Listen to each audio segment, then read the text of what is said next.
thing is that you go up there, but the thing is that I remembered there was a guy up there, and I said, I was asking everybody for prayer requests, and the guy says, I would like a job. And I was like, man, God is bigger than that.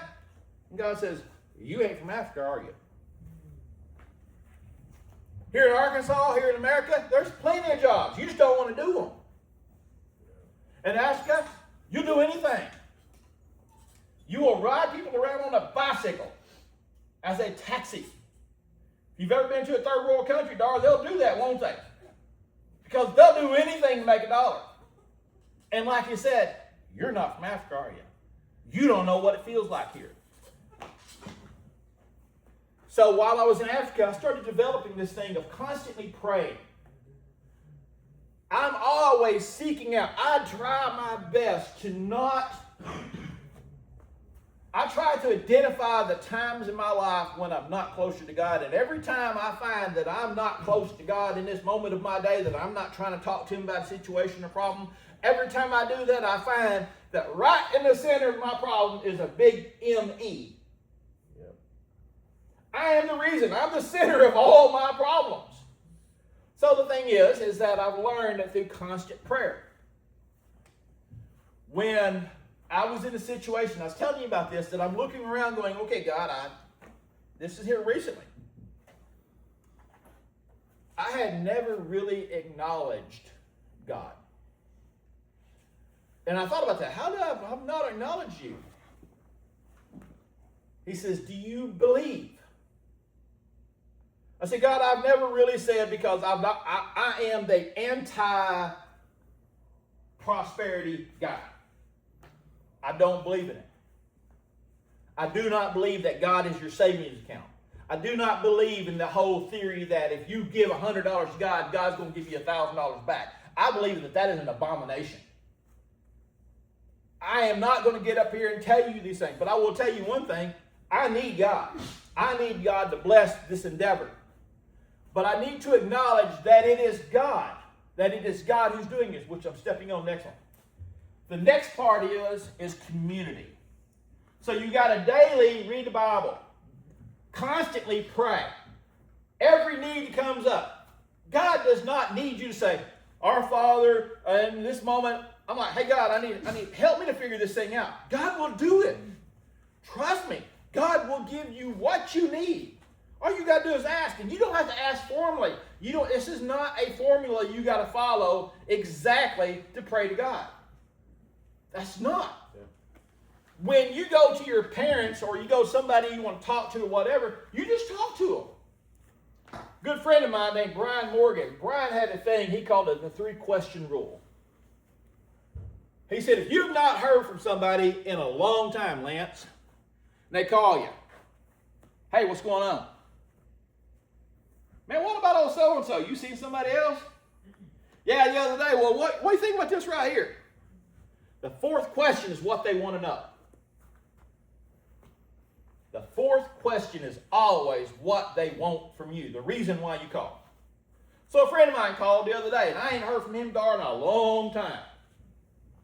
And he started off with this conversation.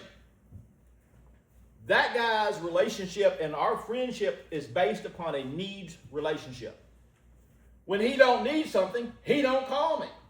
So he calls me, he starts.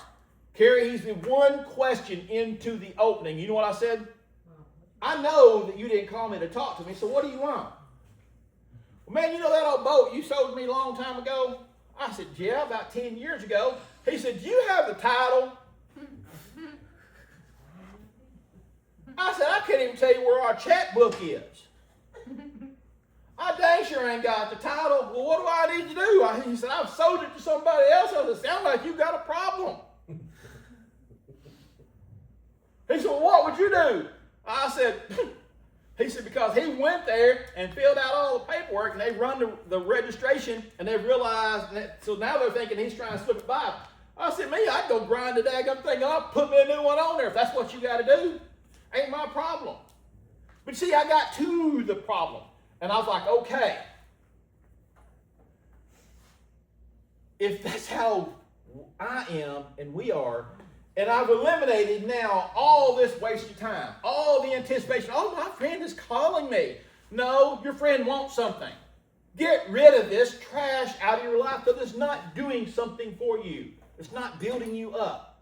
You have to be in a community of people who is like-minded. That's why church is so very important. It is a community of people.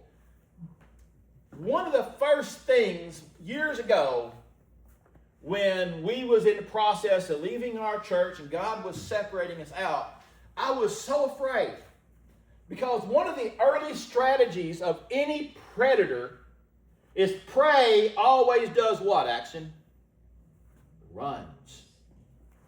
There's a rule that if you and I are walking through the woods and a grizzly bear comes after us, I don't have to run faster than the bear. I just got to outrun you. And if I can outrun you, I'm safe because they're going to catch you. The thing is that a community of believers, of people that you can talk to. So this is in how you're drawing near. So, pray, read the Bible, gather together with people. Dara, like you and I was talking about, if you want to build fishing rods, okay, you can have a relationship with somebody who builds catfish rods, but yet you're building fly rods. Its principles are the same, but until you have somebody, Lance, when somebody comes up to you and tries to talk concrete but doesn't know anything about concrete, next thing you know, they're going to throw out lines like vanity lines and foundations or bases. You have to be on the same wavelength. You have to be together. So, somebody go to Proverbs 3, verse 5 through 6. Trust in the Lord with all thine heart, and lean not unto thine own understanding. In all thy ways acknowledge him, and he shall direct thy path. This is the one that got me this morning. Trust in the Lord in all thine ways, and lean not on thine own understanding. What does that mean? What that means is this, Emily. I trust in God every Sunday to deliver me what I need to give, and I don't need my own understanding of things. I'm leaning upon His understanding of how things work out. Because if everything worked out according to the world of money, I have done an excellent job of screwing my life up. So let me go ahead and just continue to teach you how to screw your life up too. No, I need to not lean on my understanding, Carrie. I need to find out people who are smarter than me. And then listen to what they say, right? So if I wanted to get out of debt and I wanted to learn how to run the financial business side of my home, then you got to learn these principles, right? One of the first things they're going to say is, let me see your checking account. Okay, when's the last time you reconciled it? What? How do you know what's coming out of there? Is it possible that somebody took a check and changed that amount? Yes, it's possible. All of a sudden you find out that what you thought was this bill that comes out every month now is this bill that comes out every month. If you go through your finances, you start covering your financial basis and you start looking at your finances. Why do we not look at our finances? Because we don't want to know the truth.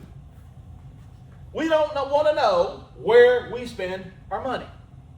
Why? Because if we acknowledge where we spend our money, and we wrote down every month, AJ, where we spent our money, and all of a sudden we find out that Walmart or whomever gets all this money every month, well, I have my groceries delivered.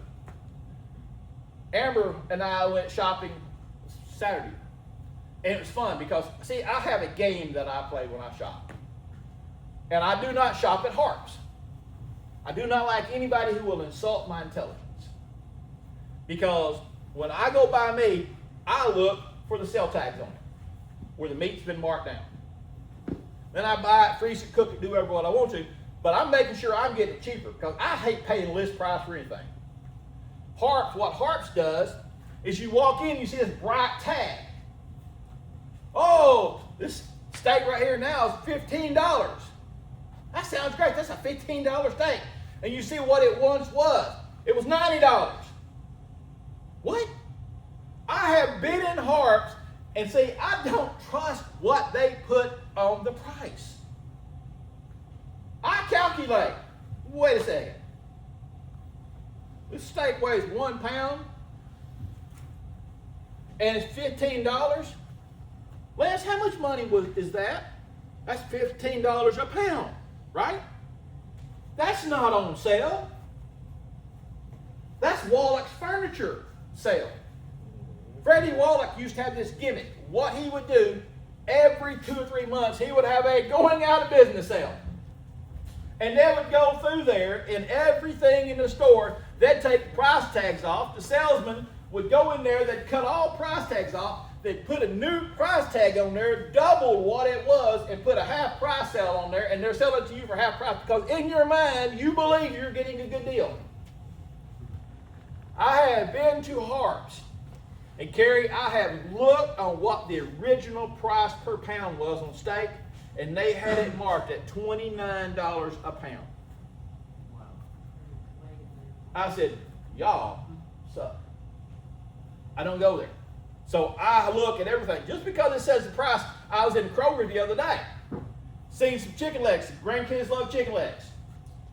$1.90 something cents a pound for these on sale chicken legs that had this clearance price tag on, which is what I look for.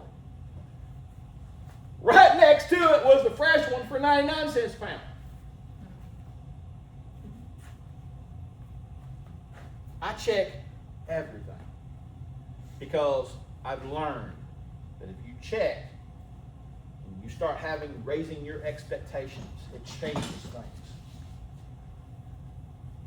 I've learned that you have to tap into a higher power to get these things.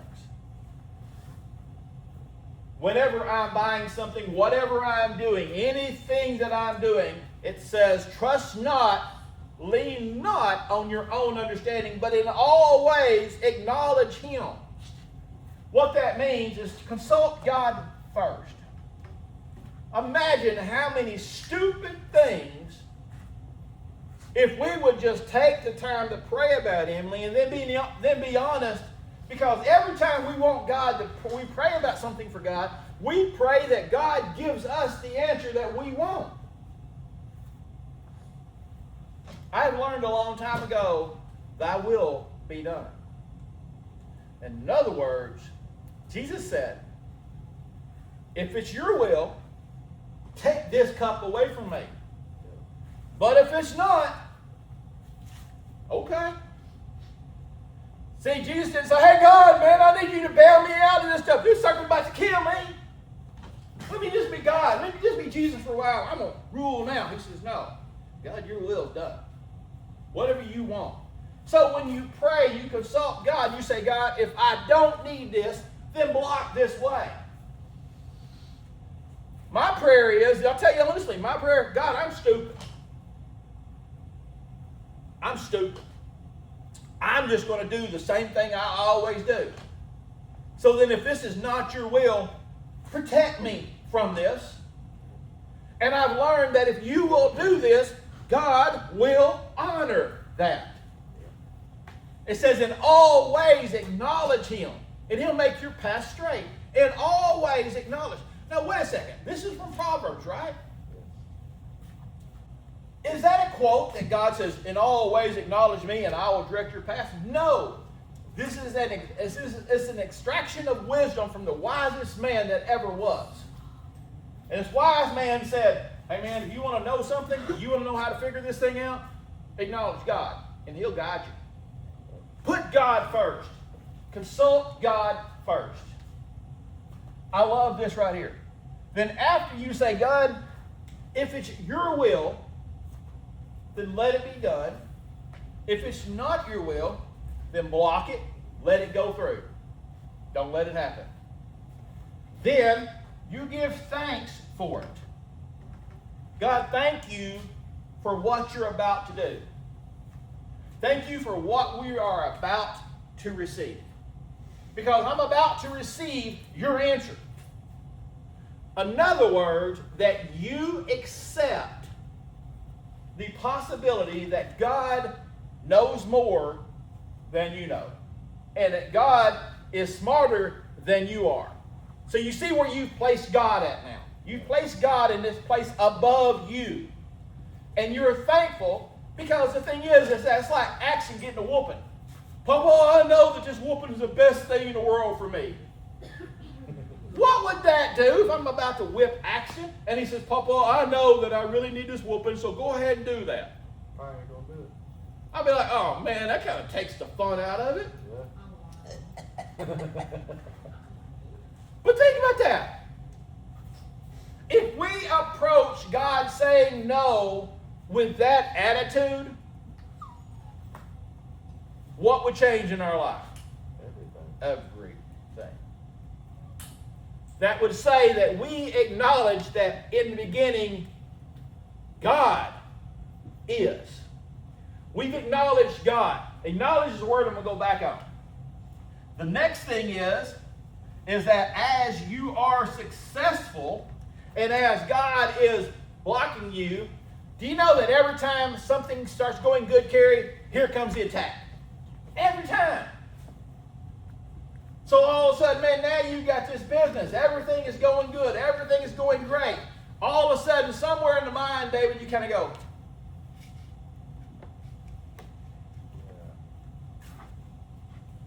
my wife said it best one time. She says, you know why God does not let you write sermons down? And I was like, no, tell me. She says, that way you can't brag about it.